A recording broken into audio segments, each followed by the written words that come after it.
Hey guys, welcome back to the channel. It's awesome that you're tuning in. So in this video we are going to take a close look at the new Anbernic RG351 MP. That stands for Metal Pro. The question remains, what are we going to get in the inside? And I just want to do a quick review, unboxing. Yeah, there are some things you need to know, so stay tuned. Let's go.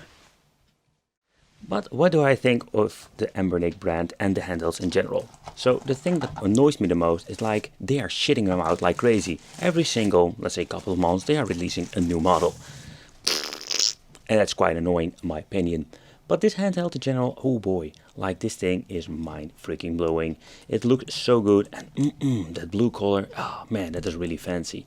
They are releasing it also like the other colors. I think it was gray and black and a couple maybe other versions in the future. But let's take a close look at this one later. First, let's do a quick unboxing. What's inside? Okay, so what I really like about these handhelds, and I mean like the premium brands, that we're going to get actually like a good explanation how the handheld works with the manual. It's like the deluxe editions of the toilet paper manuals we have seen before, but this time it got some good explanations. So if you have a problem, you can always like check out the manual, just read it, because there are a lot of information that you just need to know for basically working with the device. We're going to get wipes, because with the wipes you just can clean the handheld and get yourself the screen protector on. And then we're going to get the Type-C cable. Finally, freaking Type-C, and not a lot of handhelds from China use this. And of course, this was the biggest bummer already, and in my opinion, an epic fail. Is like they didn't have the Wi-Fi ready. I think it was a chip shortage or they had some issues. In the end, they're just going to give you an adapter and a Wi-Fi dongle. It's a solution, but my opinion, it's more like, dude, just wait that you can get yourself the handheld ready to go. So the first generation, and it's going to be like messy later on when they're going to release one with the Wi-Fi chip, because then you need to be very careful which one to buy. I think Anbernic is one of the brands that basically sells a lot of these handhelds with a metal shell. I love it, I really like it, and for cooling it's even better. But the question remains, do you like the weight of it? Because this thing, oh boy, you're going to get yourself some beefcake arms using it. So with the beefcake arm, I was of course joking, but when you're looking at the handheld itself, 267 grams. And yeah, if you're going to look at different handhelds, it's going to be slightly the same, or it's going to be... Okay, but what are we going to get? So first of all, what I love about the Anbernic handhelds are the D-pad. I am the D-pad fetish guy, and I love myself some D-pad, and this thing is amazing. Select start, A, B, X, Y, and these buttons feel like a really premium quality product. The travel is quite long, but I think that's not a problem. Then we're going to get two joysticks, are similar to the Nintendo Switch. Personally, I really like it. At the top, we're going to get L1, L2, R1, R2, and we're going to get two Type-C connections. One for charging, another one for hooking up some extra things, for example, a Wi-Fi dongle. Then we're going to get a headphone jack out. At the back, we're going to get two rubber strips for basically give it some more grip. Not necessary, because I have like this yoga mat laying here while making this video. And nope, I'm not doing yoga. At the bottom part, we're going to get two audio speakers for stereo sound. And these things sound quite good.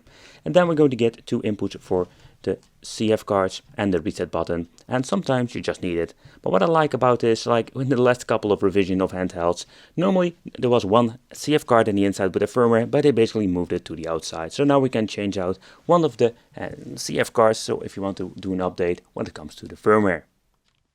So at the left side we're going to get volume control. That is not always with every single handheld, and then we're going to get the on and off switch. So let's turn it on.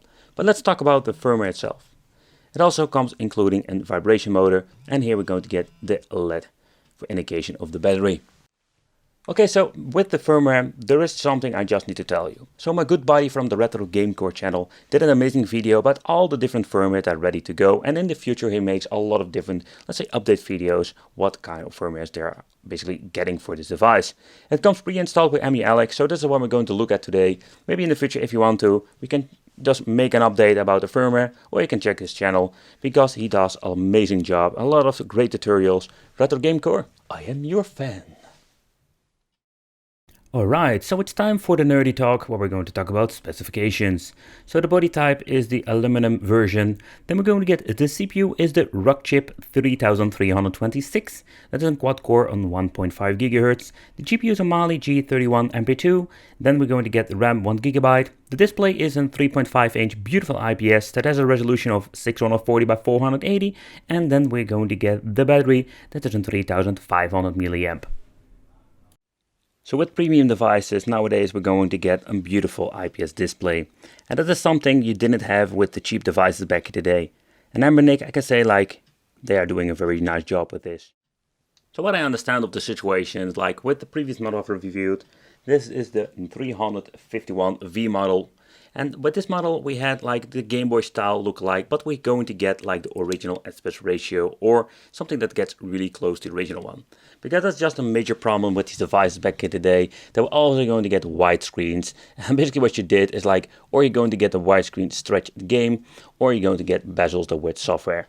But overall now we're going to get the nice display that a lot of people were asking for. It's not something new because we have seen it before with a different model, but now we're going to get one in a different shell. So basically, if you want to have a display like this, you can get yourself like the Game Boy look-alike, or you can get yourself a landscape model. But let's talk about what can you play. So first of all, when you're looking at this device, you can play a lot of different kind of systems, especially when it comes to the 8-bit, 16-bit games, let's say Genesis, Super Nintendo, the Game Boy Advance stuff, it will run just fine. The previous model could run them fine. The only difference is now we're going to get the very nice resolution in combination with aspect ratio that we always wanted. But then we're going to get the option to play arcade, but don't get me wrong, Mortal Kombat 1 will run, but when you get into the, let's say the Tekken tags and the stuff like Mortal Kombat 2, 3, Killer Instinct, you will have like a lot of issues. And Nintendo DS is a great example. I do like the system for like Nintendo DS, but we're playing on this, you're still missing out in display, so you need to switch between them. I'm not a big fan of it. CPS3, stuff like that will run just fine. But when we go to test out some Dreamcast and some other stuff like PlayStation Portable, there we're going to get some significant differences. But let's take a close look at it. So first let's start with some N64 Crews in the USA. This is a game that doesn't run very well in general, or like say on many handhelds, or you need to get yourself a really expensive one. But the reason I show you this, there are some games that will be running okay or playable, but there will be a lot of them that are not playable at all. And I have no idea how to basically try to play the freaking game. Oh, they mapped it on a very strange location. But in my opinion, this is like freaking awful. We need to do remapping on this thing. Just wanted to show you out of the box what you get. Glitching! Okay, so I started basically this review quite negative when it comes to the gameplay. But I just wanted to point out that like not every single system will run perfectly, even they put it in the main menu or an option to add yourself. So but if you just want to play some Wolfie and some Beefcake dudes, it's just fine. 16-bit runs perfectly. But then is the question, do you need to buy a handheld like this for this kind of amount of money for only 16-bit games? Okay, next up, let's play some Sega Dreamcast. But the same story applies with the N64. It's going to be a mixed bag. But if you're going to install some different firmware in the future, it's highly possible that it gets a slightly better, let's say, performance, and you can play these games.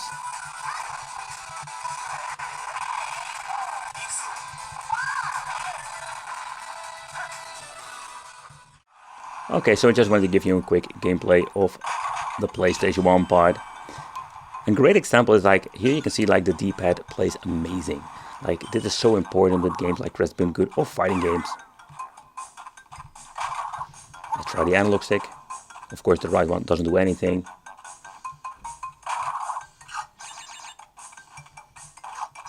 Ooh, let's bounce baby. Yeah, that was not the way I wanted to do that. Oh, boing, boing.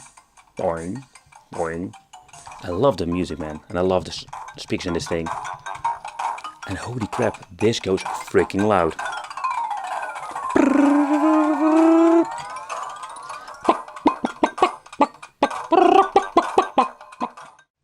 Okay, but when you're going to get into PlayStation Portable, here it's going to get kind of weird. because the original PlayStation Portable does have a 60:9 aspect ratio LCD display. So now we're going to squeeze it back to 4:3. Okay, this is a great example. So this game seems to be running just fine, or fine for a device like this.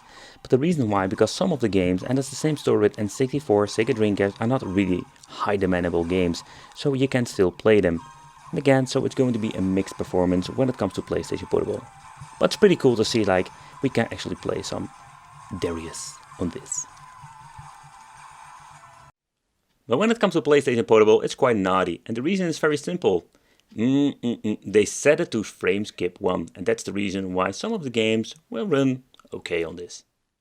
So when pressing both joysticks at the same time in game, we're going to get into the retro arc menu. And what I like about this, if you just want to just mess around with it, you want to try out some different, let's say, emulators. With some of them it is possible, and here we can mess around with it, and again we can maybe improve it in the future. Okay guys, so this is what we're going to get with the RG350 Oh man, I needed to think about it for a second. So the handheld itself, I really love the quality. So Anbenic brings this absolutely to a new level. Displays are great, the shells are great. I don't get why they choose for the MP or the Metal Pro in the beginning, that they're not going to give us the option for plastic. Those will be cheaper and lighter, of course. But yeah, let me know in the comments what you think device of this. Do you own an Anbernic, and what is your experience in general? I want to thank you for watching. Consider subscribing, hit the little bell, become one of the Wedoit family, and I will see you in the next video.